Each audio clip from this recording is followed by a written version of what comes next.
Bapak Ibu Saudara, kita akan segera memulai untuk ibadah penghiburan kepada keluarga dari Bapak Irwan dan Ibu Almira yang kita tahu mereka baru kehilangan daripada orang tua yang tercinta, Bapak Chin Ket Hian, yang baru dipanggil Tuhan pagi-pagi jam 5 ya, jam 5, betul ya, jam 5 pagi. Oke, Bapak Ibu, saya ngajak untuk Bapak Ibu, kita akan bernyanyi terlebih dahulu, lalu nanti kita akan masuk di dalam doa. Saya akan share pujian kita. Kita nyanyikan lagu Rohku Tenang, di Still My Soul.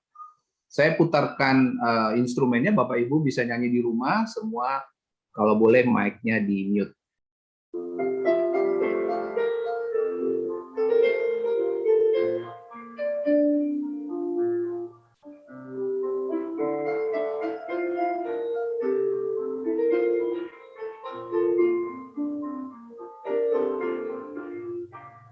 Rohku tenang, Tuhan besertaku, salib susah, sabarku memikul, ku bersandar karena Ia pimpinku, hanyalah Dia yang sungguh setia. Rohku tenang, penuh baik, jalan berduri pun ku lewati. Kita baik yang kedua. Tenang, Ia tanggung bebanku, pimpinannya tak pernah berubah. Jangan biarkan imanmu bergoncang, yang ku tatap telah pasti terang. Rohku tenang, badai pun taat Dia, ombak dahsyat sekejap tenanglah. Mari Bapak Ibu kita berdoa. Bapa di dalam kerajaan surga, sungguh roh kami tenang karena Tuhan beserta dengan kami. Karena kami memegang tangan Tuhan yang kuat, sehingga di tengah badai yang mengamuk, di gelombang yang begitu tinggi, angin badai, kami tetap tenang bersama Tuhan. Bapa di surga, pada malam hari ini, kami bersama dengan kekasih kami daripada keluarga Pak Irwan, kami juga turut mendukung apa yang mereka rasakan selama ini. Kami berdoa, memberikan support kepada keluarga, agar mereka yang baru ditinggalkan daripada orang tua yang tercinta, sungguh mereka melihat tangan Tuhan memegang roh daripada orang tua mereka. Dan tangan Tuhan memegang roh keluarga mereka semua. Sehingga badai yang begitu besar, ombak yang begitu tinggi yang dilewati pada saat ini, mereka tetap tenang bersama dengan Tuhan. Kami semua keluarga,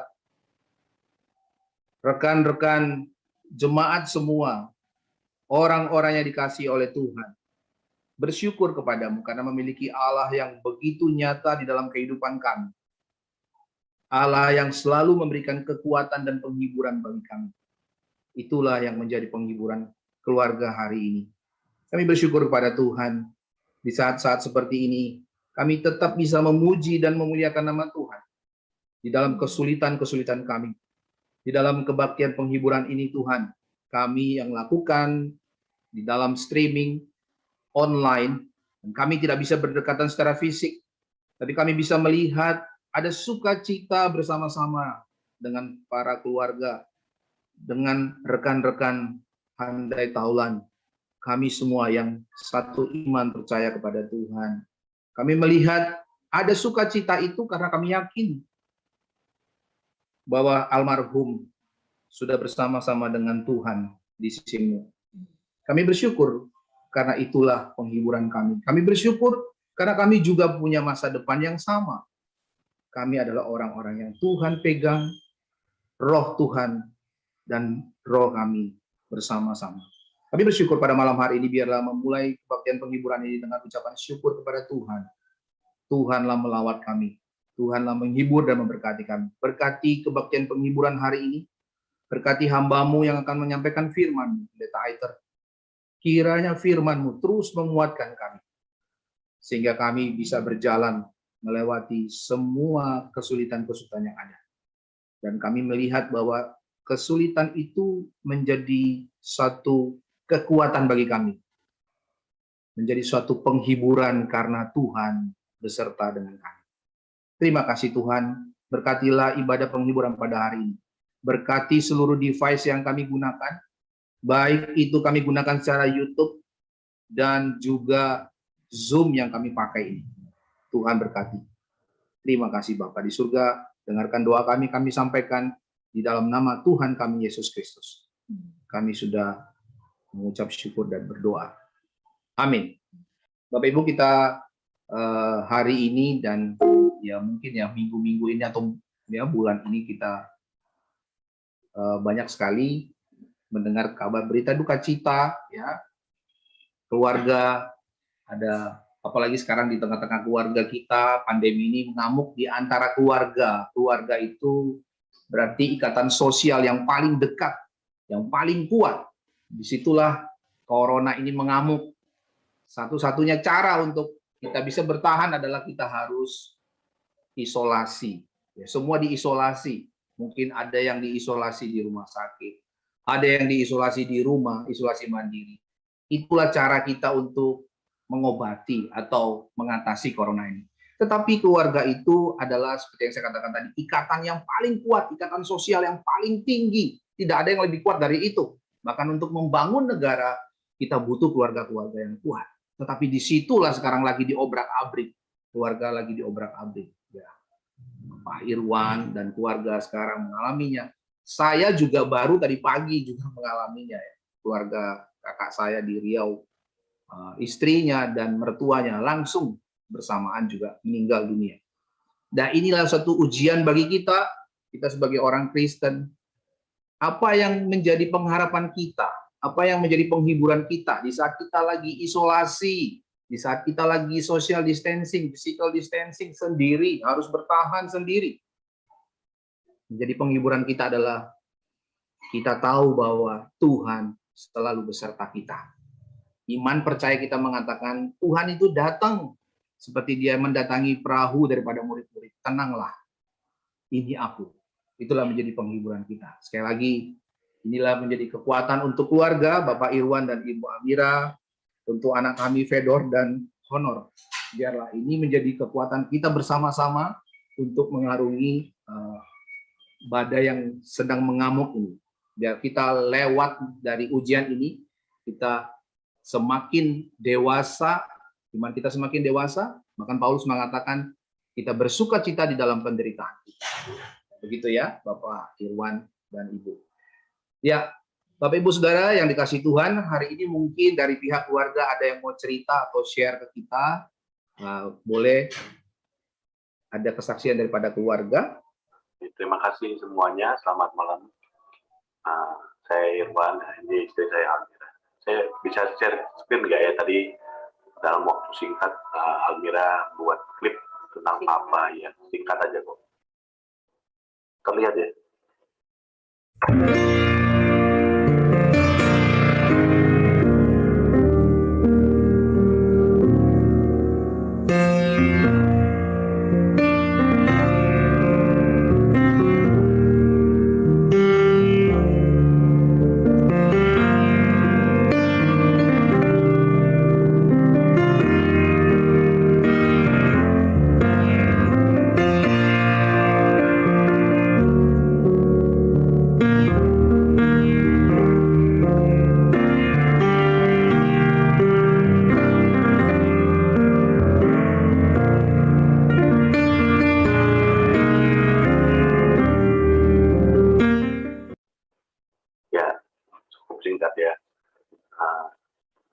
menggambarkan sebagian.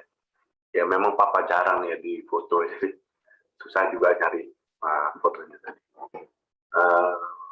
Mungkin pada malam hari ini, pada kesempatan ini kami sebagai perwakilan keluarga yang mengucap syukur ya pada Tuhan karena kita bisa berkumpul bersama menyaksikan kebaikan Tuhan dalam kehidupan Papa maupun kehidupan kami sekeluarga. Ya, jadi 2 Jumat yang lalu itu kita ditelepon dan Papa seperti mengap-ngap gitu ya, sesak napas. Siang hari kita datang, itu kita langsung cari. Saya pikir memang itu ada serangan stroke gitu ya, karena ini. Tapi memang karena kondisi rumah sakit di mana-mana penuh, maka kami gerilya gitu ya. Yang saya tahu Siloam terdekat, jadi ya kita ke Siloam dulu. Terus di Siloam kita ditolak harus ada pernyataan negatif dulu baru bisa ditangani. Padahal Papa butuh penanganan cepat, jadi kita langsung dilarikan juga itu cepat ya, maksudnya kita langsung pergi ke mitra keluarga Kenjeran itu dipandu ya, kita dipandu terus sama ya. Berterima kasih juga yang Dokter Dian, Dokter Yuda yang memandu kami ya, jadi mana itu kita ikutin sampai akhirnya memang ditolak dan ya udah Papa di swab dulu gitu. Nah waktu di swab kita nunggu 15 menit waktu itu karena kita mau meyakinkan Papa ini memang bukan COVID gitu ya. Nah swab antigen di mitra keluarga Kenjeran. Ya itu hasilnya akhirnya ternyata positif, langsung lanjut kita cari rumah sakit ya, sama satunya ya ke Dr. Stomo juga gitu ya. Tapi Dr. Stomo keadaannya itu ya, menurut saya itu mengerikan sekali. Pasien duduk di selasar, di pinggir pintu masuk, di sebelahnya parkir ambulan dengan oksigen. Itu, waduh, saya mikir Papa ini tidak mungkin bisa di situ gitu. Jadi ya kita berusaha cari lagi gitu ya, keliling. Akhirnya sampai malam memang kita nggak dapet, tapi Papa saya lihat dia agak mendingan, jadi ya sudah kita putuskan isoman. Jadi hari-hari selama 12 hari lah ya kira-kira, naik turun kita terus cari tempat yang memang nggak ada. Tetapi bersyukurnya ketika Papa pada hari Kamis ya, Kamis yang minggunya ya setelahnya itu, jadi dari Jumat di hari Kamis itu saya datang, terlintas pikiran dari saya waktu itu Papa kondisi sudah memang hari sebelumnya nggak mau makan gitu ya. Jadi karena memang karena COVID-nya, jadi dia waktu makan terus dia pup gitu kan, dia makan dia diare ya. Jadi akhirnya itu dia nggak mau makan supaya nggak pup gitu loh maksudnya. Tapi ya bersyukur ya pada Sampu, ada teman-teman yang lain ya. Yang penting makan, yang penting enak ya, yang penting semangat ya gitu ya. Sampu juga kirim video-video lucu gitu ya, supaya bisa menyemangati gitu ya. Nah hari Kamis itu saya terlintas, Pak, Iwan mau cerita.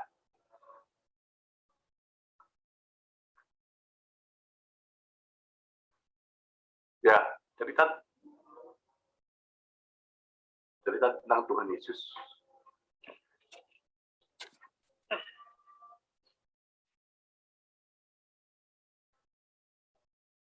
Waktu itu Papa dalam 1 hari yang kemarin nggak makan, hari itu dia sempat makan, cuma dia kita pakai telur ya, telur rebus sayap kampung, kita masukin terus.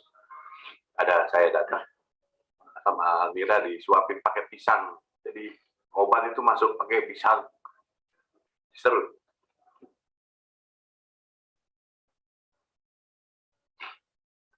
situ saya lihat, wah ini kesempatan. Saya cerita tentang Tuhan Yesus. Untuk kesekian kalinya. Jadi bukan untuk baru pertama kali. Jadi dulu waktu Papa sehat juga saya pernah cerita. Dan kemarin itu saya cuma menegaskan, kira-kira begitu. Karena memang Januari 20 itu Papa sama Mama aktif di gereja. Maksudnya setiap minggu kita ke gereja ya. Waktu itu cari ya, ibadah Mandarin, jadi di GKT Hosana aja gitu. Setiap ibadah sore kita datang gitu ya. Tapi karena Maret itu pandemi, ya, kita waktu itu stop semua. Saya cerita banyak telepon Papa. Saudara dari jauh dari Kalimantan, semua telepon, semua WA, ya, semua video call. Iya. Hari putus ya tadi ya. Oke, ya keputus tadi. Oke. Jadi banyak yang sayang Papa. Ada saudara jauh dan WA video call segala macam. Masuk Tuhan Yesus sayang Papa. Ya itu, saya cerita tentang Tuhan Yesus meyakinkan Papa. Saya tegaskan waktu itu, Pak, Papa percaya Tuhan Yesus ya. Dia mengangguk. Terus saya, Pak, Iwan mau berdoa buat Papa ya. Papa ikut, Papa dengar. Nggak bisa jawab sama-sama, nggak apa-apa, tapi Papa dengar. Ya, di situ saya berdoa. Dan ya, bagus seperti mujizat. Hari itu Papa habis 4 pisang, dan obat pagi, siang, dan malam itu dimakan semua. Ya. Besoknya, hari Jumat, lebih baik lagi. Papa yang nggak bisa makan, dia makan bubur dari pagi, siang, dan sore. Gitu ya, dia makan. Obat juga. Jadi makanya saya pikir udah, oke, berarti Papa sudah baik. Mungkin hari Sabtu, Papa sudah bisa jalan, bergerak. Karena Papa dari tadi nggak bisa makan, akhirnya makan, dan jadi 3 kali makan sehari gitu ya. Jadi hari kita udah dapat keluarga juga, karena permintaan atau foto Torah, ya, nah, itu. Jadi kita udah planning, udah hari Senin nanti kita akan bawa Papa. Tapi ya, hari Sabtunya Papa drop, dan itu saya berusaha cari lagi. Dari situ saya cari lagi. Tapi ya kondisinya memang nggak ada ya, nggak ada. Rumah sakit memang penuh ya, IGD penuh, bisa. Nah, puji Tuhan memang saya yakin ya, Papa itu orang yang kuat sekali. Saya nggak tahu apa-apa mengenai medis ya, kadang-kadang, wah, Papa gini, Papa bisa, Papa ini, Papa kuat. Jadi memang ya Papa bisa ya, Papa kuat ya. Sampai akhirnya, karena memang sudah terus menurun. Dalam hati, tidak ada pikiran apapun, besar sekali harapan saya itu, Papa itu ini lewat. Karena ini udah lebih dari 10 hari ya. Saturasi bagus terus, respon juga, ya tiga hari terakhir lah itu memang parah ya. Yang hari Senin itu yang Papa tidur terus, dibangunin juga nggak bisa gitu ya. Tuhan Yesus sudah lebih sayang Papa.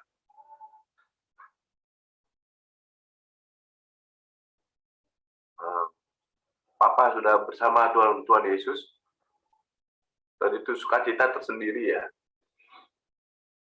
Kalau lihat dari Papa itu kerja keras dia. Dia cinta keluarga, dia belani.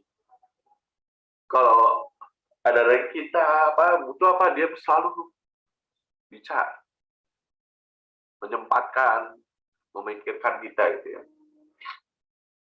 Dia lihat ada orang yang butuh, dia juga bantu.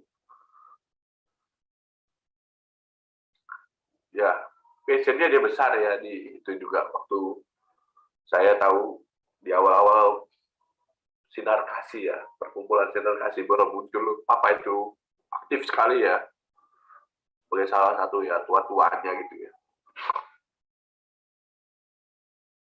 Kalau tadi ada di klip Papa dari main drama ya, jadi orang perkumis itu acaranya sinar kasih.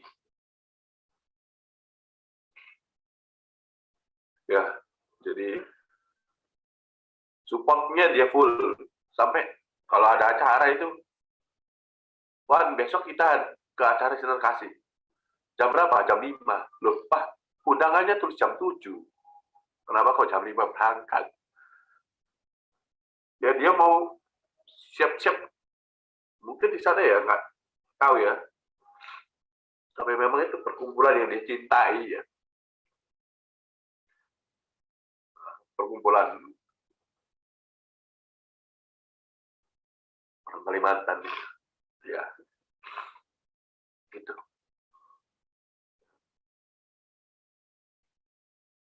Jadi,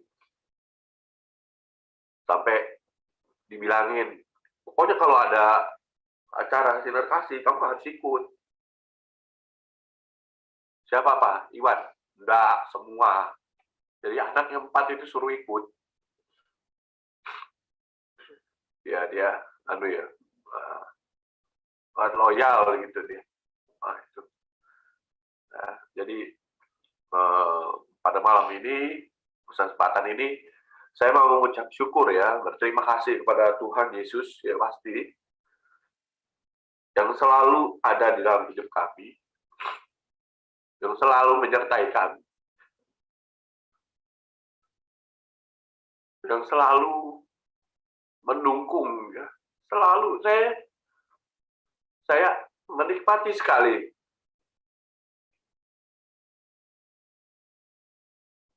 ya, Tuhan selalu menyertai kehidupan saya pribadi dan ya terutama papa mama.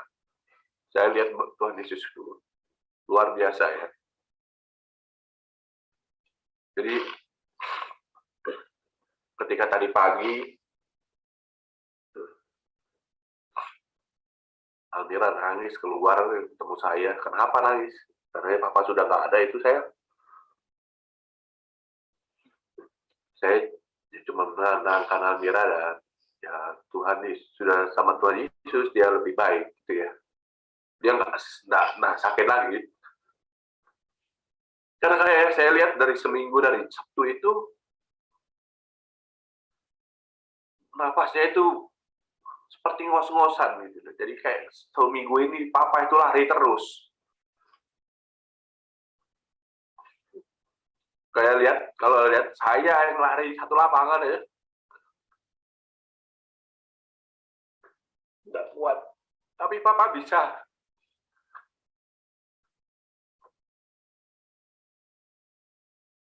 Jadi, wah, luar biasa penyertaan ya.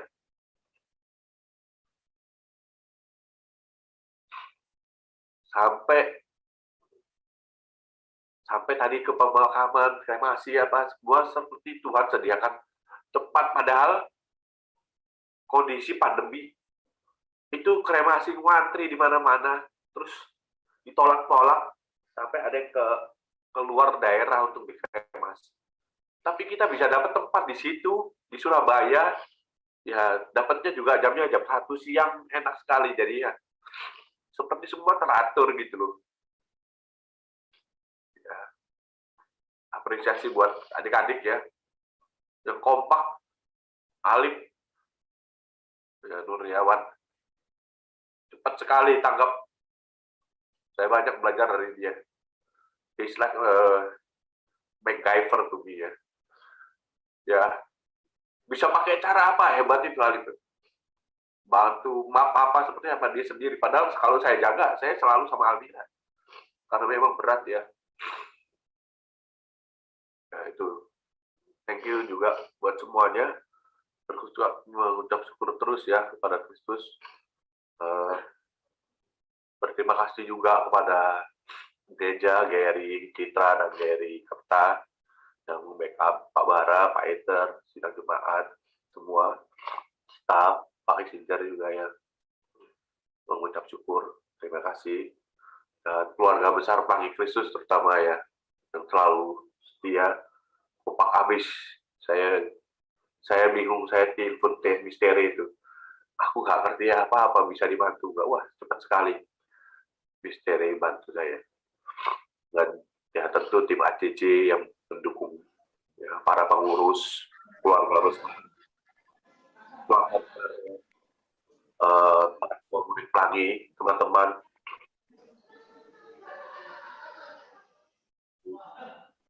Semuanya ya saya berterima kasih.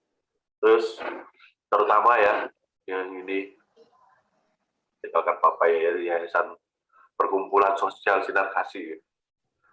Ya. Ya Pak Robi ya. Sama-sama. Ya, terima kasih. Ya, Papa. Loh.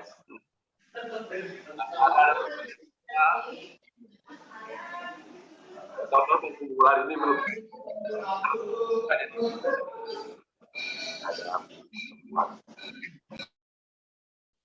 jadi ya kalau ada acara nanti mungkin udah normal lah ya. Saya yang akan adik-anak ya akan ajak mama ke gitu ya. Ya sama saudara-saudara ya dari luar negeri, luar kota, luar pulau, kerabat ya, teman, ada yang tolak yang selalu support menolong Papa ya. Banyak sekali. Saya tahu sendiri banyak sekali orang-orang yang cinta sama Papa. Baik sama Papa. Terima kasih. Terima kasih. Dan terakhir, saya memohon maaf ya, tulus-tulusnya. Kalau ada salah Papa, yang mesti sengaja atau tidak sengaja, ucapan, atau tingkah laku Papa, yang membuat teman-teman, saudara-saudara sakit hati atau kecewa, saya minta maaf. Mohon untuk dimaafkan, Papa.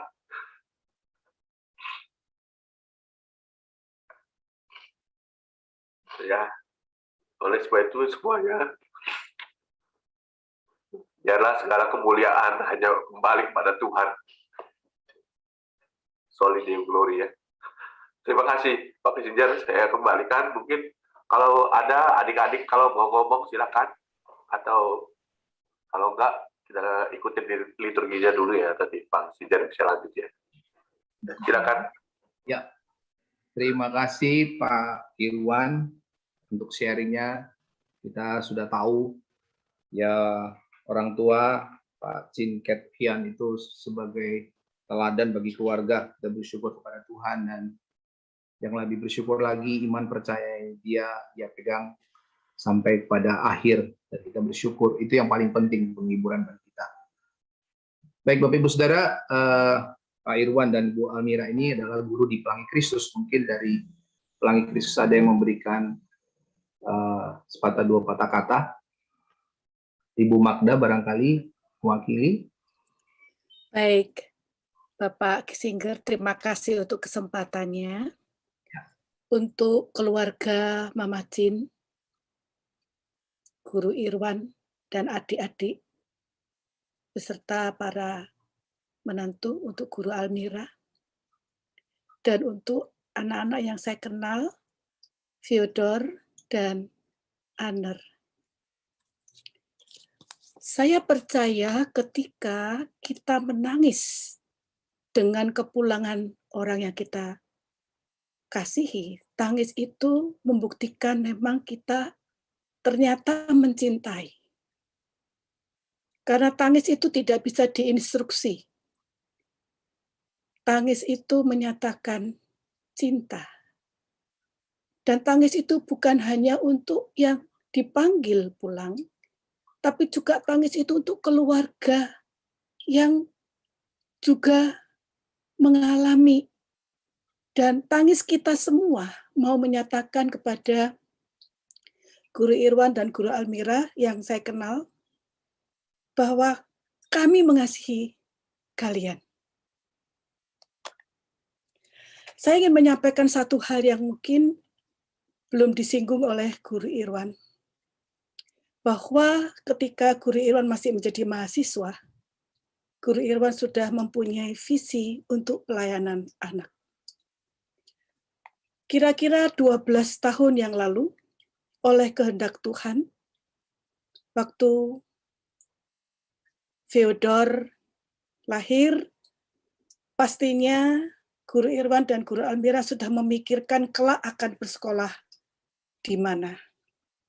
Dan atas perkenan Tuhan, akhirnya Tuhan mempertemukan kami kembali, dan Guru Irwan memutuskan untuk Theodor masuk di Pelangi Kristus. Sejak usia 3 tahun masuk kelas basic. Dan itu mengawali pergumulan Guru Irwan dan Guru Almira tentang panggilan hidup.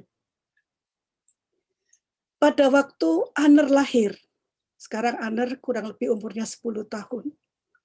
Itu merupakan pergumulan yang sangat hebat. Karena pada waktu itu Papa Chin sudah merencanakan untuk menyerahkan perusahaan atau usaha keluarga kepada putra mahkota karena Guru Irwan adalah anak sulung.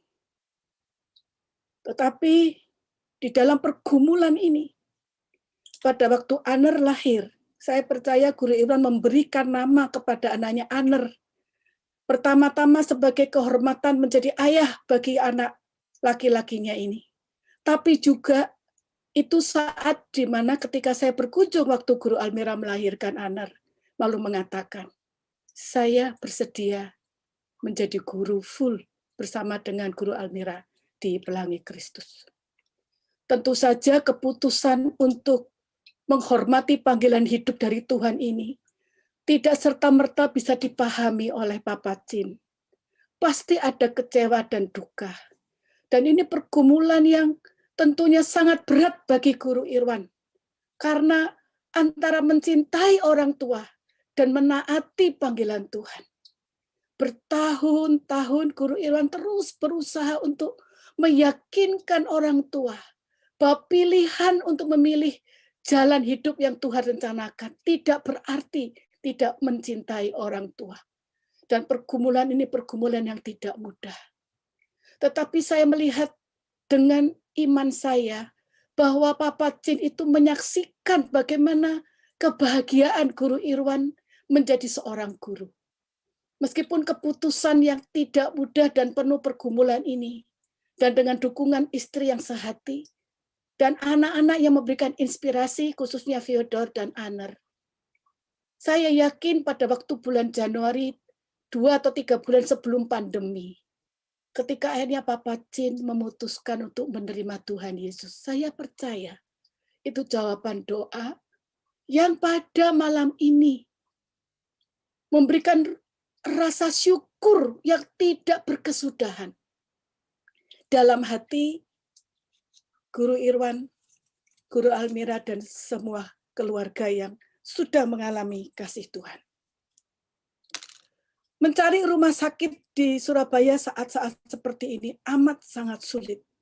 Tetapi saya melihat bahwa rumah sakit memberikan harapan untuk sembuh melalui pelayanan dokter. Tetapi masa-masa dirawat di rumah sakit adalah masa dalam kesepian. Karena jauh dari keluarga, tidak bisa dikunjungi, tidak bisa merasakan kasih sayang keluarga. isoman yang terpaksa karena tidak ada rumah sakit. Namun ada beriman, berserah kepada Tuhan secara penuh, dan Papa Chin merasakan kehadiran. Dan ini adalah sesuatu berkat besar dalam kehidupan Papa Chin, karena kepulangan dipanggil Bapak di sorga, kepulangan dalam panggilan juru selamat didampingi oleh anak, istri, menantu, dan cucu-cucu yang dicintainya. Kalau boleh mungkin Papa Chin akan mengatakan, dokter di atas segala dokter, yang mengizinkan Papa Chin tidak mendapatkan rumah sakit RS di bumi, tapi mendapatkan rumah sorgawi RS di sorga. Dan inilah yang mau saya sampaikan kepada Guru Irwan dan Guru Almira, bahwa seandainya Papa Chin bisa mengatakan dan boleh memilih, maka yang terjadi ini adalah yang terbaik. Karena kehadiran istri, anak, menantu, dan cucu-cucu yang penuh kasih menjaga dan merawat. Dan tidak ada yang mengeluh dan merasa terbeban karena mencintai Papa Chin. Itu menjadi sebuah pengalaman, menjadi sebuah kesan yang pastinya membahagiakan Papa Chin di akhir hidup sampai bertemu dengan Tuhan Yesus. Saya terharu tadi pada waktu Guru Irwan menyampaikan doa, menyampaikan penguatan, memastikan bahwa Papa Chin sudah sungguh-sungguh di dalam Tuhan Yesus Kristus. Guru Irwan dan saudara-saudara kandung yang berusaha untuk mencari rumah sakit dan perawatan yang terbaik. Jangan pernah merasa bersalah karena seakan-akan belum berhasil memberikan perawatan yang terbaik.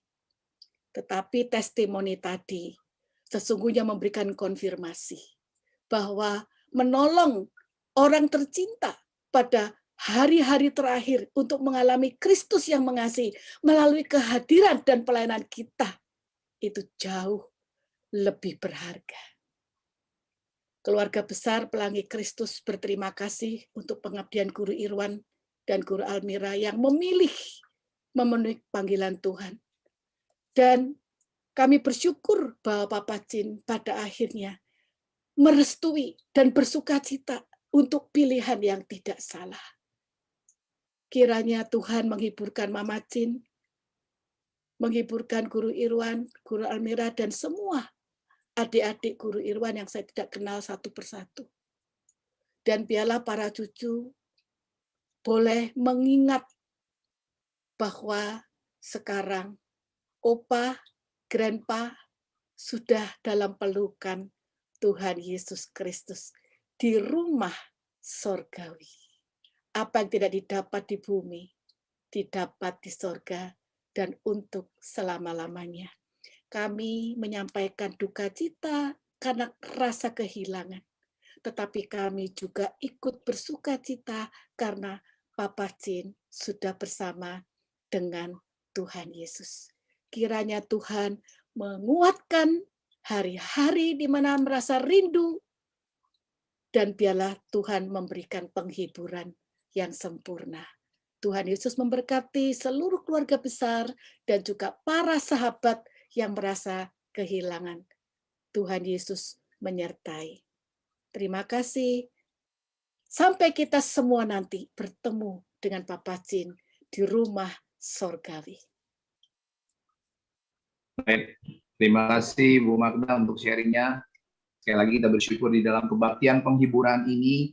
Tadi Bu Magda juga mengatakan ada ciri khas daripada kita orang Kristen pada saat kita menghadapi kematian. Kita harus tenang, kita tunjukkan itu, dan keluarga semua sudah menunjukkan. Kita bersyukur itu satu penghiburan bagi kita semua.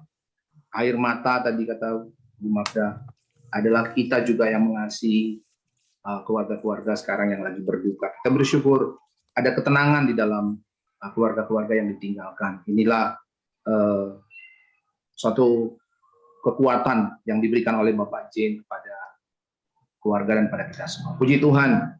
Bapak Ibu Saudara, terima kasih untuk sharingnya, dan kita akan mendengarkan firman Tuhan yang akan disampaikan oleh Pendeta Aiter. Saya mengajak kita sebelumnya untuk memuji Tuhan. Saya akan share kekuatan serta penghiburan. Kita akan nyanyikan bersama-sama. Sekali lagi Bapak Ibu, kita nyanyi di rumah, bisa mic-nya di mute ya.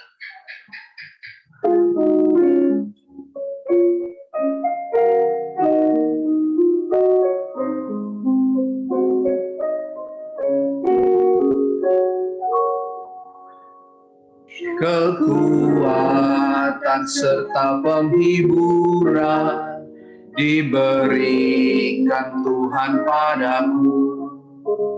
Tiap hari aku dibimbingnya, tiap jam dihibur hatiku. Dan sesuai dengan kehendak Tuhan, ku diberikan apa yang perlu. Suka dan derita bergantian, memperkuat imanku.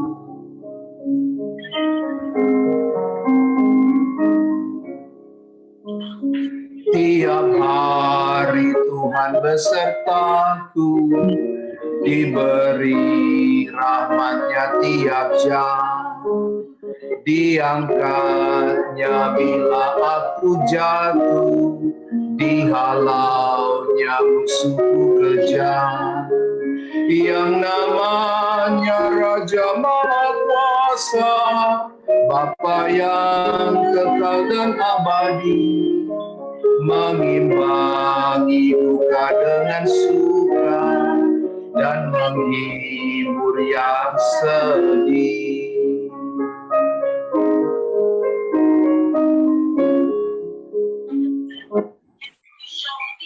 Baik, saya serahkan kepada Pendeta Aiter untuk menyampaikan firman Tuhan.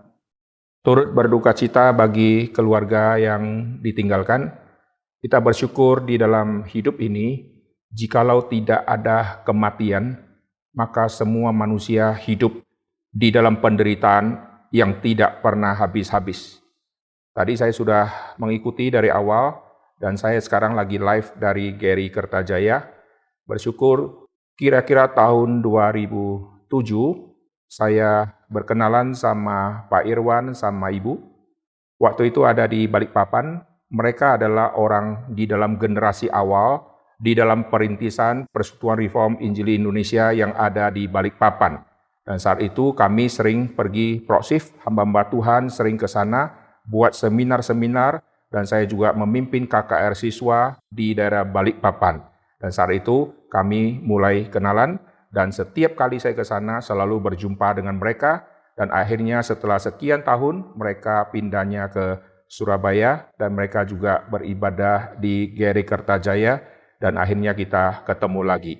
Bersyukur untuk semua ini, Tuhan sudah memimpin semua perjalanan bagaimana seorang anak Tuhan dipakai oleh Tuhan, dan kita juga dikasih kesempatan untuk melihat orang-orang yang kita cintai, dari mereka melayani Tuhan, dari mereka yang belum mengenal Tuhan, sampai mengenal Tuhan, dan bahkan sampai dipanggil pulang. Hari ini kita akan merenungkan firman Tuhan, dan kita akan berdoa terlebih dahulu. Mari kita tunduk kepala, kita berdoa. Bapa di dalam surga, kami berterima kasih untuk semua kejadian yang boleh kami lihat, dan kejadian yang boleh kami alami, menjadi satu kekuatan dan penghiburan bagi setiap kami. Karena di dalam dunia yang penuh dengan gejolak dan penuh dengan dosa ini, Tuhan tidak pernah meninggalkan anak-anak Tuhan. Tuhan senantiasa sabar, menantikan orang-orang yang dulunya melawan Tuhan, yang dulunya belum mengenal Tuhan, tetapi satu persatu di dalam waktunya Tuhan, mereka akhirnya mengenal Tuhan Yesus yang adalah gembala hidup mereka yang sejati. Kami berdoa biarlah pada malam hari ini, sekali lagi firman Tuhan yang kami akan renungkan, menguatkan setiap saudara-saudara kami yang di dalam perasaan berduka ini, supaya apa yang mereka alami di saat ini, Ini bukan akhir dari segala sesuatu, tetapi ini adalah pengharapan yang luar biasa yang sudah diterima oleh almarhum. Di dalam hidup, dia sudah mengenal Tuhan Yesus sebagai Tuhan dan Juru Selamat. Berkati perenungan firman Tuhan, dengar doa kami. Dalam nama Tuhan Yesus kami berdoa. Amin. Hari ini saya akan memberikan judul di dalam khotbah penghiburan ini, yaitu The Valley of the Shadow of Death. Ini adalah tema yang sangat penting. The Valley of the Shadow of Death. Kita akan membaca di dalam Mazmur pasal 23. Ini ayat yang selalu orang bacakan atau yang sering orang bacakan dan yang sering orang khotbahkan pada saat hari kedukaan. Dan saya akan memfokuskan berapa pokok poin di dalam pasal ini. Mazmur pasal ke-23 ini adalah Mazmur Daud. Hari ini saya akan membahas dua tokoh. Tokoh pertama Daud. Kita akan membaca dulu Mazmur pasal 23. Nanti kita akan melihat tokoh kedua yaitu Yakub. Mazmur Daud, Tuhan adalah gembalaku, takkan kekurangan aku. Ia membaringkan aku di padang yang berumput hijau. Ia membimbing aku ke air yang tenang. Ia menyegarkan jiwaku. Ia menuntun aku di jalan yang benar oleh karena namanya. Sekalipun aku berjalan dalam lembah kekelaman. Perhatikan kata lembah kekelaman. Inilah yang disebut the valley of the shadow of death. Lembah kekelaman, aku tidak takut bahaya. Sebab engkau besertaku, gadamu dan tongkatmu itulah yang menghibur aku. Engkau menyediakan hidangan bagiku di hadapan lawanku. Engkau mengurapi kepalaku dengan minyak, pialaku penuh melimpah. Kebajikan dan kemurahan belaka akan mengikuti aku seumur hidupku, dan aku akan diam dalam rumah Tuhan sepanjang masa. Ini adalah ayat yang sangat penting yang keluar dari mulut Daud. Daud adalah seorang gembala, dan dia tetap berstatus gembala. Tetapi apa yang dia kerjakan, objek yang dia layani, ini berbeda. Pertama, sebelum dia dipilih oleh Tuhan, dia gembala kambing domba. Jadi objek yang dia layani adalah binatang. Lalu Tuhan memilih dia untuk menggembalakan seluruh kawanan domba Tuhan, yaitu bangsa Israel. Dan dia dipilih menjadi seorang raja. Di dalam Mazmur pasal 23 ini, Daud mengatakan Tuhan adalah gembalanya dia. Daud adalah seorang gembala yang sangat mengerti kesulitan seorang gembala di dalam menangani domba-domba. Dan Daud adalah orang yang di dalam hidup sebelum dia menjadi seorang pemimpin Israel, dia selalu mengalami bahaya maut, saudara. Di dalam Alkitab dicatat, waktu Daud pernah bersaksi, dia mengatakan bagaimana dia menghadapi binatang buas yang coba menerkam dombanya, dan dia melawan binatang buas itu. Jikalau dia kalah, maka dia akan dicabik-cabik oleh binatang buas itu. Jadi sebagai seorang gembala, dia mengerti betapa mengerikannya menghadapi semua predator-predator yang akan memangsa kawanan domba. Nanti Daud akan mengalami kesulitan yang begitu besar waktu dia dipilih menjadi seorang gembala Israel, seorang pemimpin Israel. Dia selain menghadapi predator, tanda petik, yaitu musuh-musuh yang akan memerangi Israel, dia juga menghadapi domba-domba yang akan memberontak, yaitu bangsa Israel yang akan memberontak kepada pemimpinnya. Di dalam Mazmur pasal 23 ini, waktu Daud berkata Tuhan adalah gembalaku, dia betul-betul mengerti mengenai konteks gembala, dan dia betul-betul menjiwai betapa susahnya, tanda petik, Tuhan menggembalakan semua kaum pilihannya yang sebelumnya suka memberontak, setelah diselamatkan juga sering memberontak. Tetapi Tuhan dengan panjang sabar tetap menjadi gembala yang setia. Lalu di pasal 23 ini muncul tema yang sangat menarik, yaitu lembah kekelaman. Kita lihat sekali lagi tema lembah kekelaman ini di ayat keempat. Sekalipun aku berjalan dalam lembah kekelaman. Lihat di ayat ketiga. Ia menyegarkan jiwaku, ia menuntun aku di jalan yang benar. Ayat keempat, berjalan dalam lembah kekelaman. Ini ada dua tema tentang jalan. Di dalam komentari waktu membahas bagian ini, di ayat ketiga waktu bicara tentang jalan yang benar, ini jalan yang lurus. Jadi Tuhan menghantar kita melewati jalan yang bagus, jalan yang lurus. Tetapi jangan salah, ada ayat keempat, ada jalan menuju lembah kekelaman.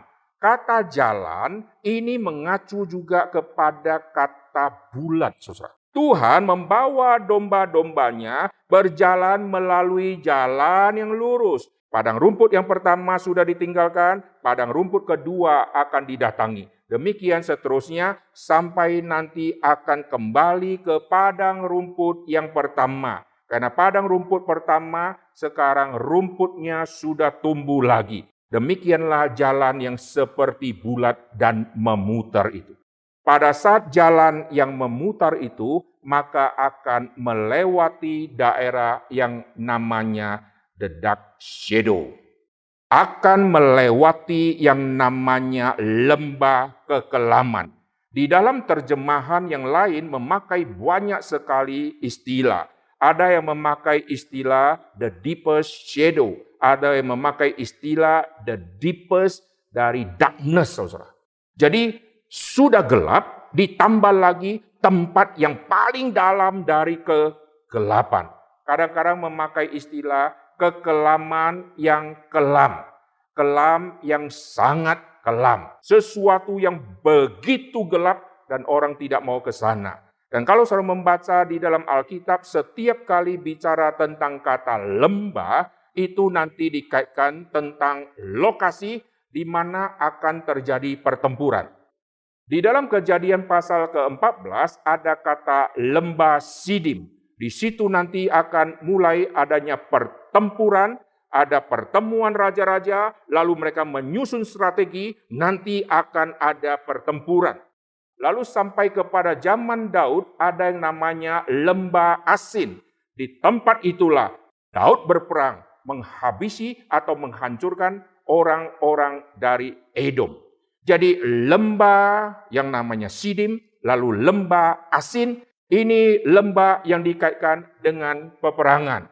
Kenapa peperangan menuju ke daerah lembah? Kalau saudara melihat dalam konteks waktu itu, ada gunung-gunung yang begitu banyak, dan ada lembah-lembah yang begitu banyak, ada lembah yang sangat-sangat dalam. Dan lembah yang sangat dalam tidak mendapatkan sinar matahari secara langsung. Karena begitu dalamnya dia, maka di tempat yang paling dalam itu gelap dan kelam luar biasa. Di tempat yang gelap itulah, disitulah tempat bersembunyi para penjahat-penjahat dan para perampok dan para orang-orang yang akan pergi berperang. Mereka menyembunyikan diri di situ.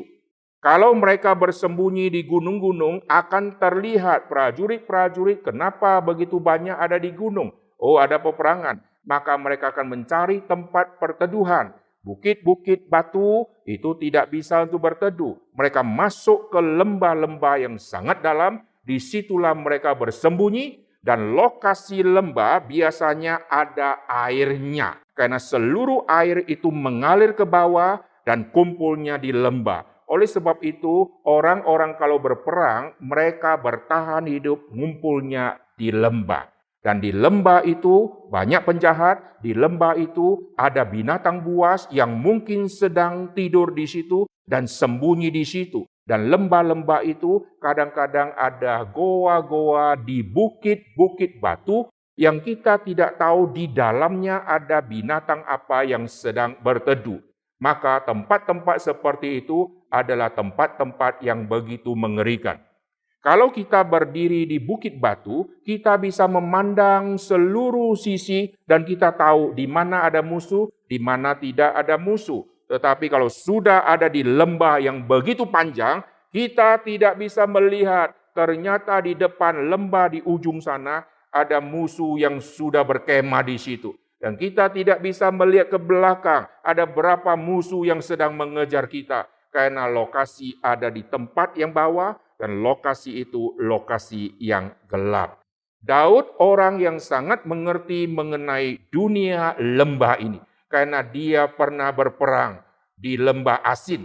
Begitu mengerikan peperangan yang terjadi, maka terjadi pembunuhan yang sangat banyak di lembah itu. Berarti di lembah itu sudah berkerumun, bersembunyi semua orang-orang, dan mereka sudah berkemah di situ, mereka sudah tinggal di situ, dan terjadi peperangan. Nanti sampai kepada zaman Amasya juga ada peperangan di daerah lembah Asin itu. Nah, sekarang kita kembali, waktu berbicara mengenai lembah kekelaman, selain bicara kengerian daripada lembah ini, di dalam konteks perjanjian lama, lembah kekelaman ini nanti dihubungkan dengan dunia kematian.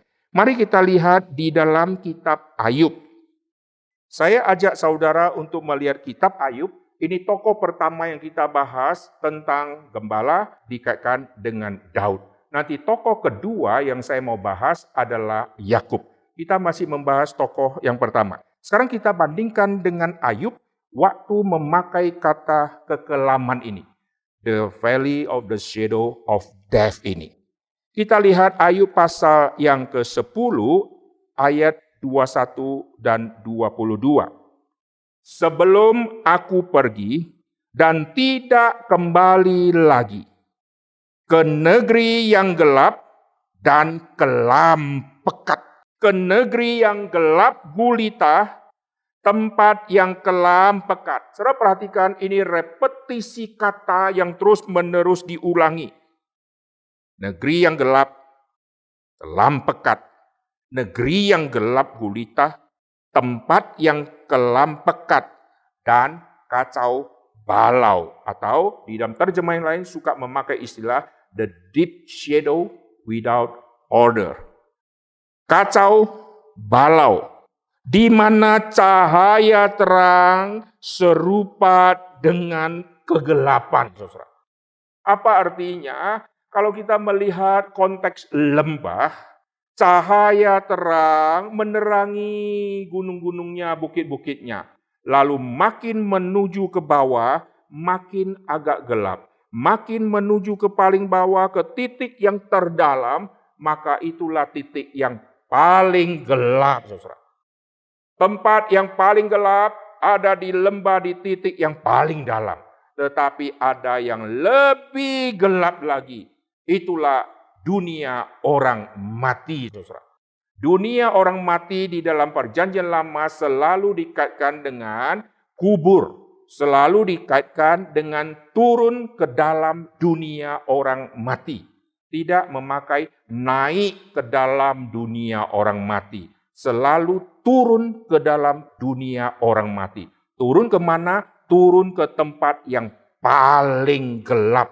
Itulah dunia orang mati. Nah, Ayub mengerti mengenai betapa mengerikannya dunia orang mati ini. Jadi lembah kekelaman di dalam konteks Ayub ini bicara bukan hanya tadi kita sudah bahas tentang lembah yang terlihat secara fisik, ada bukit batu dan seterusnya, tapi ini sudah mengacu kepada dunia orang mati. Saya ajak saudara melihat di dalam Yesaya pasal yang ke-9. Perhatikan Yesaya pasal yang ke-9 di ayat yang pertama. Saya akan baca Yesaya pasal 8 ayat ke-23, lalu nanti pasal 9 ayat 1 kita bisa baca sama-sama ya. Tetapi tidak selamanya akan ada kesuraman untuk negeri yang terhimpit itu. Kalau dahulu Tuhan merendahkan tanah Zebulon dan Naftali, maka di kemudian hari Ia akan memuliakan jalan ke laut, daerah seberang sungai Yordan. wilayah bangsa-bangsa lain. Pasal 9 ayat 1, bangsa yang berjalan di dalam kegelapan telah melihat terang yang besar, mereka yang diam di negeri kekelaman, the land of the shadow of death, di tanah kekelaman, di negeri kekelaman, atasnya terang telah bersinar. Waktu Yesus berkata, tanah Zebulon, tanah Naftali, bangsa-bangsa yang tinggal di dalam kegelapan telah melihat terangnya. Terang telah terbit. Jadi sampai kepada zaman perjanjian baru, tidak ada wilayah yang namanya terang tidak bisa tembus menyinari sampai ke dalam-dalamnya. Bangsa yang sedang ada di tempat kegelapan yang begitu gelap, sekarang terang telah terbit atasmu. Oleh sebab itu, Yesus paling banyak melayani ke wilayah utara, dan Yesus paling banyak keliling pelayanan di daerah Zebulon dan di daerah Naftali. Waktu peperangan terjadi, maka waktu dari wilayah timur, dari wilayah Persiakah, dari wilayah Elamkah, waktu mereka mau menggempur tanah perjanjian, mereka akan melewati Sabit Subur, lalu mereka akan masuk dari wilayah atas. Di wilayah atas ada kota Dan. Lalu nanti turun, maka akan ketemu yang namanya Zebulon dan Naftali. Daerah itu akan digempur duluan. Sedangkan kalau dari bawah, dari Mesir mau menggempur ke atas, ini wilayah padang gurun. Wilayah Sabit Subur, mereka gempur dari atas, maka nanti Zebulon dan Naftali akan mengalami penggempuran yang duluan. Daerah di situ banyak bangsa-bangsa lain. Dari situ naik ke atas, ada Tirus, ada Sidon. Itu daerah yang ada di ambang maut. Karena musuh kalau datang menyerang, bisa malam, bisa pagi, bisa sore, bisa siang. Maka akan terjadi pembunuhan. Dan mereka akan mati baik di siang, baik di malam, atau baik di sore. Dan Yesus paling banyak melayani wilayah utara, khususnya daerah Zebulon, khususnya daerah Naftali, untuk menggenapkan terang telah terbit atasmu di bangsa-bangsa lain, di negeri yang diam di dalam kekelaman. Artinya apa? Negeri itu, daerah itu bisa kapan saja digempur. Nah, sekarang kita kembali ya. Jadi waktu bicara Tuhan adalah gembalaku, Tuhan memimpin aku sudah melewati. Daud mengerti semua kesulitan ini dia bisa lewati karena ada satu pegangan, Tuhan beserta dengan aku.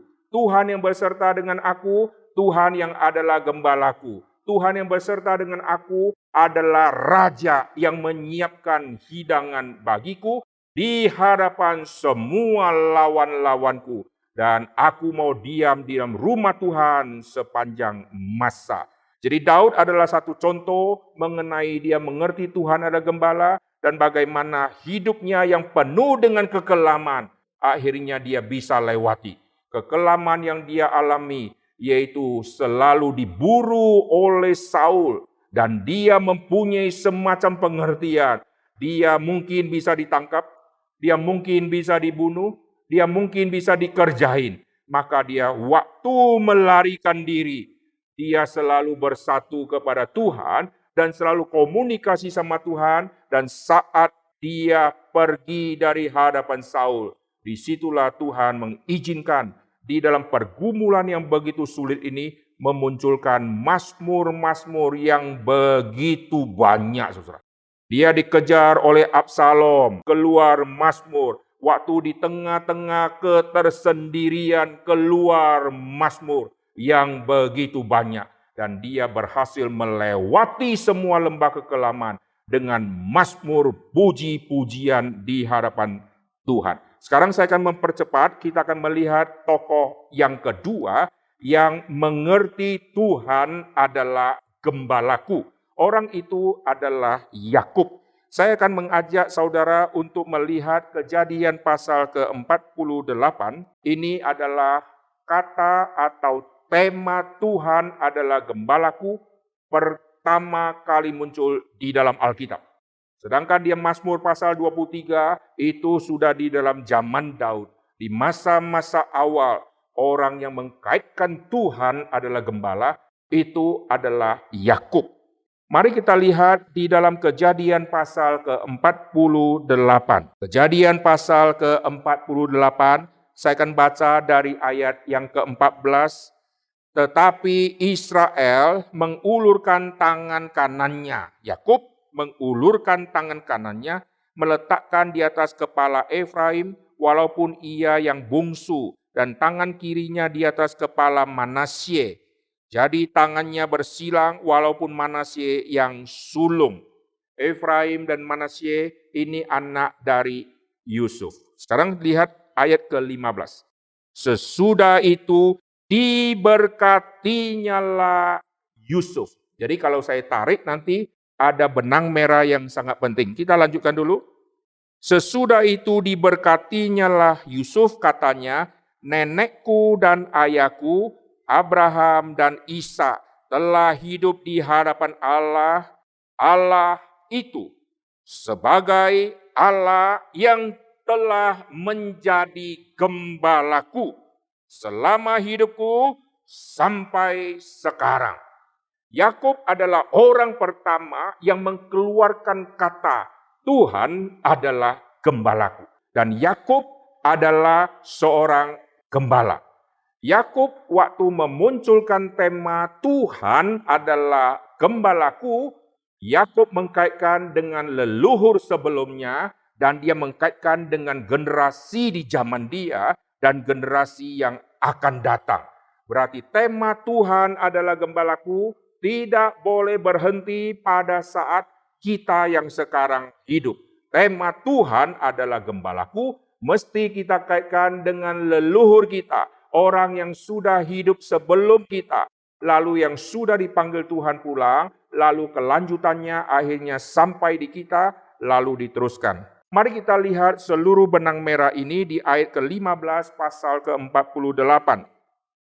Sesudah itu diberkatinyalah Yusuf.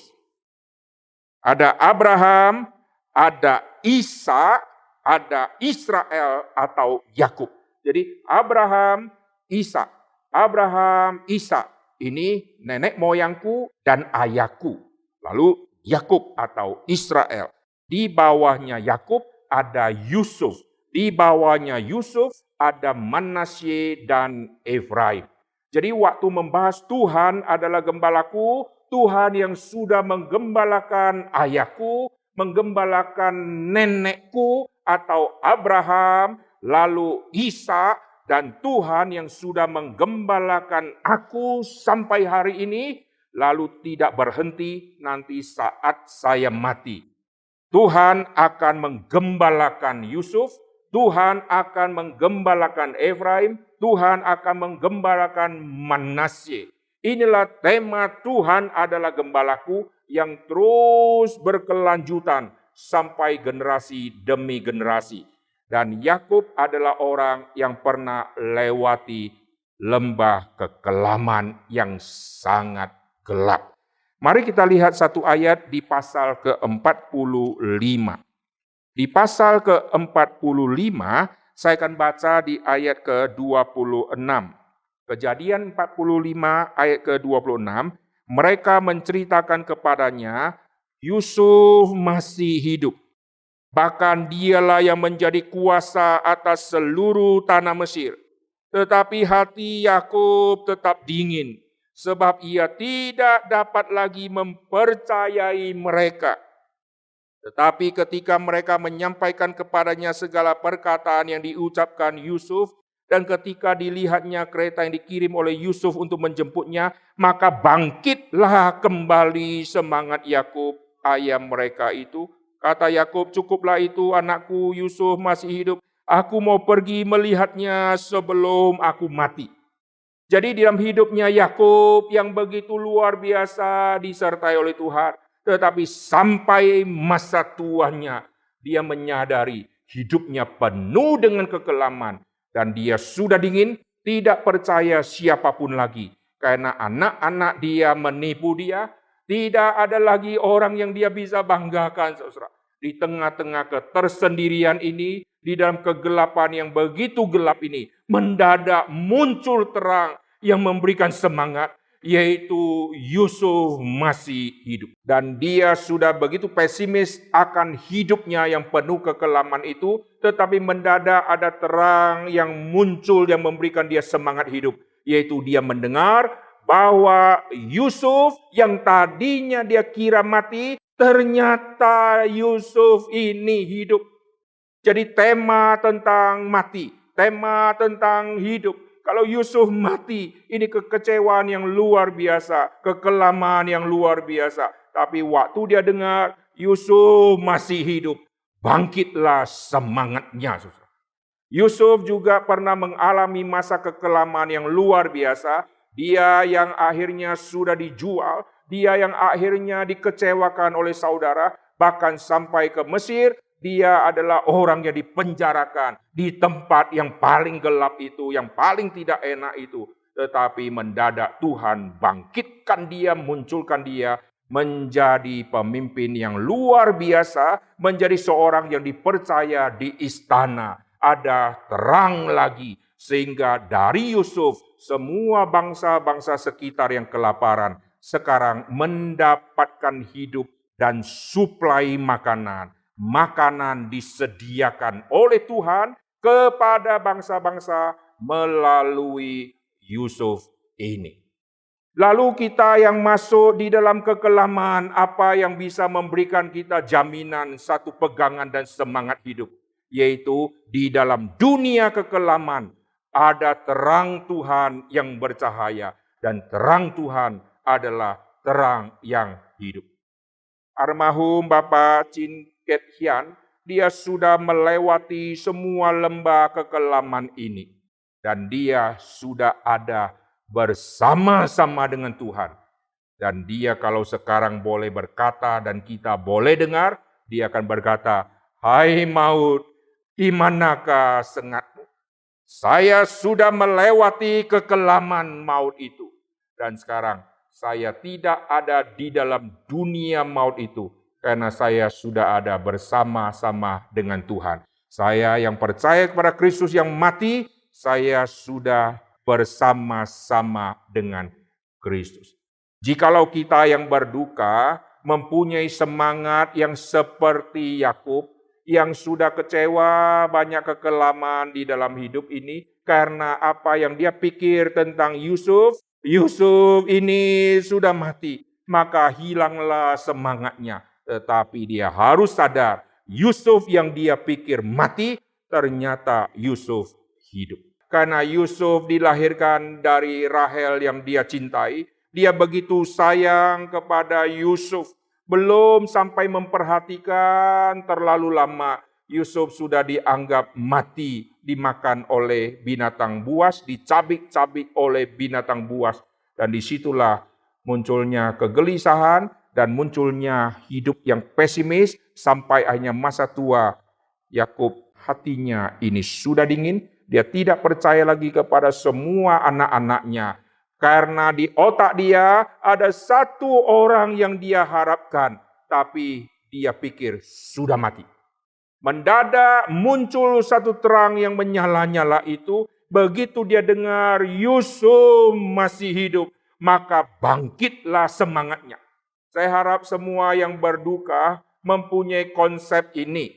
Kita melihat ada orang yang sudah mati, jangan kita tidak berpengharapan. Biar kita seperti Yakub yang melihat terang yang bercahaya itu, yaitu mendengarkan bahwa satu kabar yang luar biasa.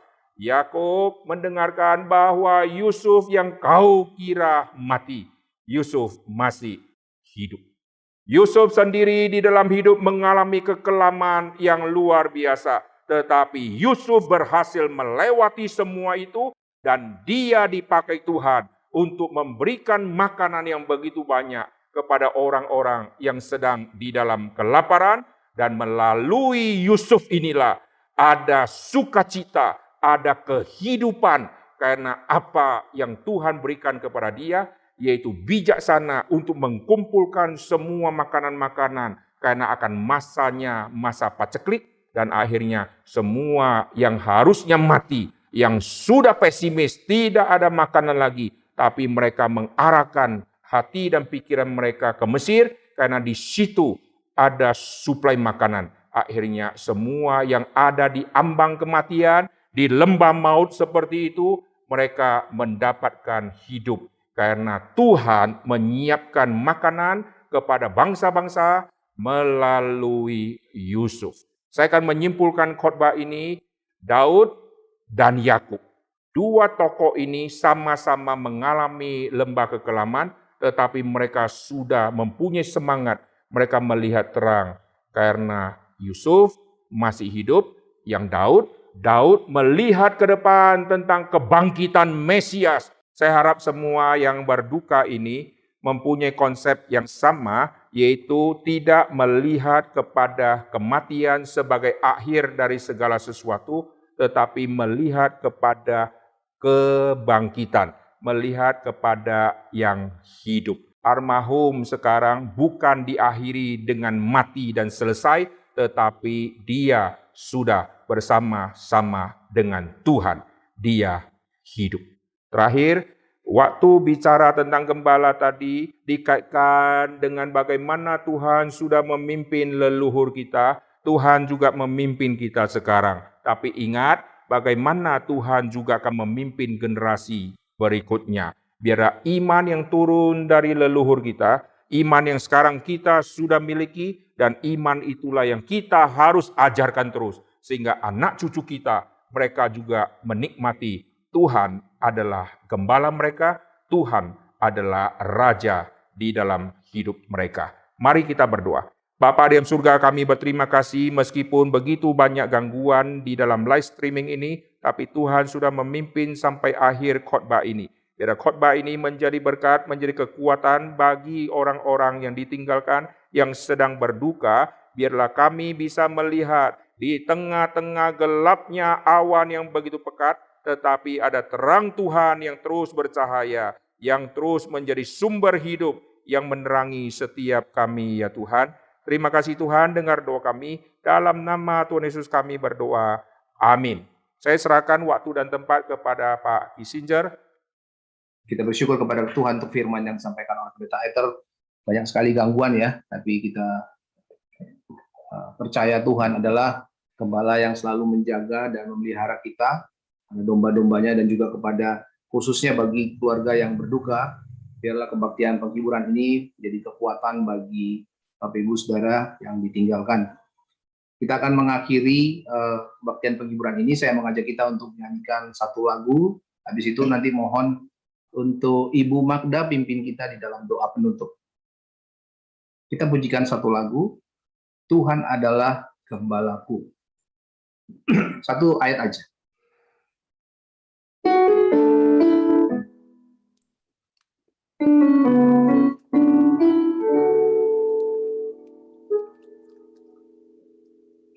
Tuhan adalah gembalaku, takkan kekurangan aku.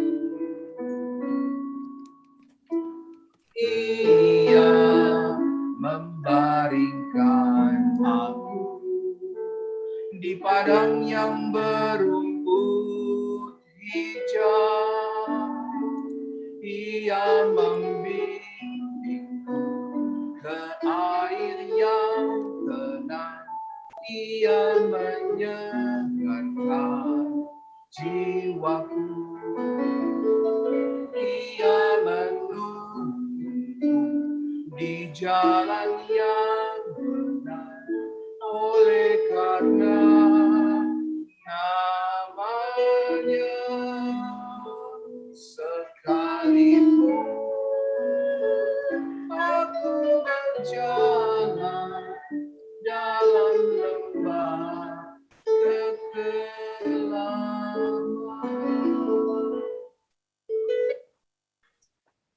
Mohon untuk Ibu Magda untuk menutup. Mari Ibu Bapa, segenap keluarga yang berduka, dan kita semua yang mengasihi keluarga dalam kedukaan, kita sehati berdoa di hadapan Tuhan, sumber penghiburan kita. Mari kita berdoa. Bapa Sorgawi, dengan iman kami memandang Engkau yang Maha Kudus di dalam Putra Tunggal-Mu yang telah Kau utus ke dalam dunia menjadi penebus bagi kami, orang yang berdosa. Dengan mata iman kami mensyukuri anugerah Tuhan yang sudah dilimpahkan kepada orang-orang yang Kau beri kasih karunia. Di antaranya, dengan penuh syukur kami mau mengucap terima kasih kepada Bapa di sorga yang telah memilih dan memanggil Papa Tin yang kami kasihi untuk menjadi anak-Mu. Kau beri anugerah untuk dapat percaya kepadamu ya Tuhan Yesus.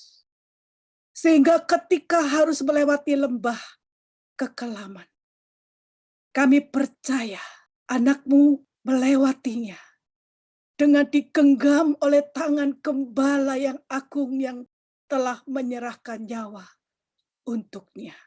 Dan sekarang hamba-Mu sudah beristirahat di padang rumput hijau yang sempurna yang kekal di rumah sorgawi.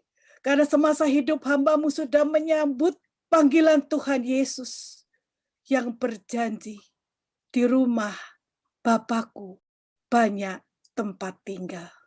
Karena itu, Bapa Sorgawi bersama dengan keluarga di tengah-tengah duka cita, bersyukur untuk kesempatan semasa hidup boleh bersama-sama, boleh menyatakan cinta kasih dan menerima kasih dari seorang suami, ayah mertua, opa, dan keluarga, saudara, sahabat. Terima kasih untuk kesempatan untuk boleh dikasihi dan mengasihi di dalam kasih Tuhan Yesus Kristus. Kesempatan yang sangat berharga. Dan ketika kami kenang, itu dapat memberikan penghiburan kepada kami. Bahwa semasa hidup, Tuhan telah mengizinkan, menolong, dan memampukan kami. Boleh menjadi bagian dalam perjalanan hidup anak-Mu yang Kau kasihi ini. Sehingga sekalipun sekarang kami yang mengasihi sangat-sangat berduka cita, sangat-sangat kehilangan. Tetapi kami bersyukur bahwa kami pernah mempunyai kesempatan indah itu.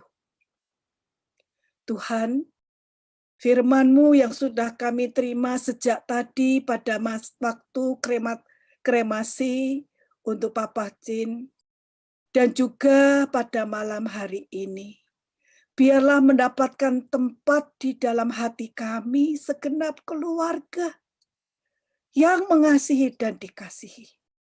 Bersama dengan jemaat Tuhan, bersama dengan sahabat-sahabat, kami semua baik yang ada di Zoom ini maupun yang ada di YouTube, kami sebagai satu keluarga menundukkan diri di hadapan Allah yang berdaulat, Allah yang kudus, Allah yang penuh kasih, dan percaya bahwa satu hari nanti di dalam iman kepada Tuhan Yesus Kristus kami akan bertemu kembali.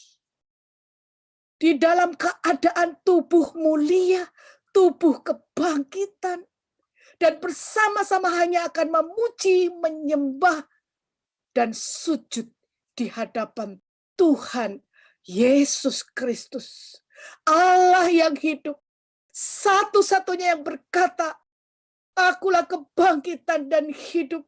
Barang siapa yang percaya kepadaku tidak akan mati sampai selama-lamanya, melainkan akan beroleh kehidupan yang kekal.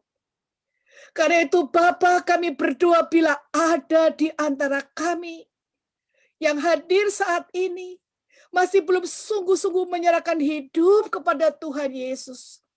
Biarlah firman yang kami dengar, testimoni yang kami dengar, boleh berbicara di dalam hati kami, supaya keputusan yang pernah diambil oleh Papa Chin semasa hidup boleh menjadi keputusan yang sama. Bahwa kami semua di dalam ruangan Zoom ini tidak ada yang akan ditinggal ya Tuhan. Kami semua akan sujud di bawah salib Tuhan Yesus Kristus dan mengakui Engkau adalah Tuhan Allah yang hidup. Dan di dalam namanya, pada malam ini sehati, kami mohonkan berkat dari Allah Bapa, sumber kasih yang sempurna. Damai sejahtera dari Allah Putra Tuhan Yesus Kristus. Di dalam penghiburan, pertolongan, dan penyertaan Allah Roh Kudus. Kiranya melimpah, memberkati setiap kami, terutama keluarga yang mengasihi dan sekarang sudah ditinggalkan secara fisik. Tetapi Engkau Tuhan tidak akan pernah meninggalkan kami. Dan berkat-Mu kami sambut sampai kami semua dijemput oleh Tuhan yang sama yang menjemput Papa Chin. Dan kami akan dipertemukan di dalam kemuliaan surgawi. Terima kasih Tuhan untuk kebenaran firman-Mu. Di dalam kasih sayang Tuhan Yesus Kristus, kami sambut berkat-Mu dan melanjutkan hidup kami bersama dengan Tuhan. Masa duka akan dilewati oleh keluarga. Biarlah kami akan terus mendukung di dalam doa. Terima kasih Tuhan. Terima kasih. Di dalam nama Tuhan Yesus Kristus, kami berdoa. Amin. Terima kasih Bu Magda. Ya. Pak Irwan, apakah ada pengumuman yang akan mau disampaikan? Mungkin ada kebaktian penghiburan yang lain atau apa begitu? Tidak ada? Tidak ada lagi, Pak. Oke. Baik. Bapak Ibu, inilah kebaktian penghiburan kita untuk menguatkan keluarga dan kita semua yang ada, yang hadir hari ini, baik yang ada di Zoom dan YouTube. Terima kasih Bapak Ibu Saudara sekalian. Tuhan memberkati. Salam sehat. Semoga kita sama saling menjaga dan saling menguatkan satu dengan yang lain. Tuhan memberkati. Selamat malam. Bapak, Pak Sius. Silakan Pak, boleh. kalau ada ya Bapak Ibu yang mau menyampaikan belasungkawa, silakan satu-satu. Kami dari Perkumpulan Sinar Kasih pertama-tama turut berlangsungkawa atas kepulangan Chin Keat-Chian, kami panggil dia Engko. Saya mewakili Sinar Kasih segenap pengurus memberikan apresiasi dan penghormatan yang tinggi atas pengabdiannya selama masih hidup. Dia sangat setia pada perkumpulan kami. Setiap ada pelayanan dia tidak pernah tertinggal dan aktif sampai dia pulang ke rumah Bapak. Saya memesan Irwan dan keluarga jangan sampai terputus di sini tali kasih kita di Perkumpulan Sinar Kasih. Marilah kita bergabung di dalam perkumpulan maupun di grup Sinar Kasih sehingga kita bisa berkesinambungan untuk ikatan keluarga besar warga Kalimantan Barat. Ya. Dan terima kasih kepada Bapak dan keluarga atas terhadap Sinar Kasih yang besar kasihnya. Demikian, dan tambahkan Bapak sekarang telah pulang ke rumah Bapak dan sudah selesai tugasnya, ya sudah berbahagia dengan Tuhan Yesus Kristus. Demikian. Amin. Ya. Baik Pak, terima kasih. Salam semuanya. Ya, terima kasih Pak Robi. Mungkin ada lagi teman-teman, silakan. Sebelum live kita akan berikan. Ada yang mau sampaikan? Ini Di Pak chat itu Suwandi, juga mungkin banyak. Pak Hendri. Ya, selamat malam juga semuanya. Shalom ya. Shalom, Pak. Saya atas nama pribadi dan juga sama dengan Pak Robi sebagai sama-sama anggota Sinar Kasih ya. Saya ikut berduka cita sedalam-dalamnya kepada keluarga atas meninggalnya saudara kita yang sudah banyak memberikan kontribusi yang sangat positif terhadap perkumpulan Sinar Kasih. Saya juga berpesan bahwa jalinan silaturahmi yang akan kita lanjutkan itu tetap akan terus terjaga ya, yang mana saya mengharapkan bahwa hubungan kita di dalam Sinar Kasih ini itu akan terus dipererat ya, dan seandainya ada hal yang memang perlu diinformasikan dan perlu bantuannya ya, jangan sungkan-sungkan juga untuk berkomunikasi kita ya, baik dari grup maupun secara pribadi. Saya doakan semoga semuanya akan sehat-sehat selalu dan semoga pandemi COVID-19 ini segera teratasi dengan baik dan kita bisa menjalankan aktivitas kita seperti biasa lagi. Amin. Amin. Terima kasih Pak Hendri. Sama-sama. Ya, terima kasih Pak Hendri. Adakah lagi teman-teman kita sebelum kita akan live? Ya, mungkin nggak ada ya. Ada beberapa yang di chat Pak Irwan, bisa dibaca ya. Baik. Terima kasih Bapak Ibu, selamat malam. Tuhan memberkati. Kita akan segera live ya. Terima kasih. Sampai jumpa. Guru Irwan, Guru Almira, Tuhan terus menguatkan. We love you and the whole family. Mama Cin dan keluarga besar Sinar Kasih, Tuhan memberkati. Amin. Apa? Ya. Gue live ya, gue keluar. Nah, thank you, Gor. Ya. Samku udahan ya. Ya, sisi yang dulu ya. Ya. Ya, ya. CC sama-sama ya. Samku CC ya. Ya, CC. Bisa ya. Ya, kita end ya.